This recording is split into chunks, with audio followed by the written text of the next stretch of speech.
Hello guys and welcome to our channel. Today I will show you how you can perform a simulate scan body temperature on your Xiaomi Redmi Note 10 Lite.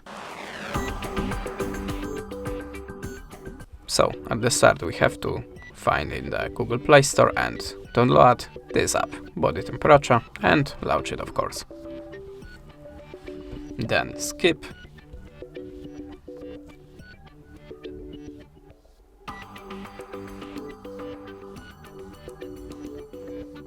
And close this ad.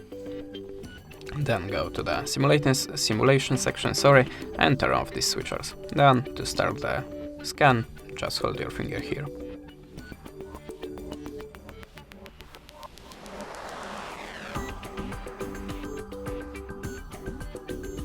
Close that again.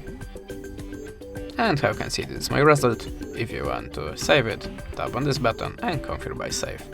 That's it. Thanks for the watching, leave us a subscribe, a comment, and goodbye.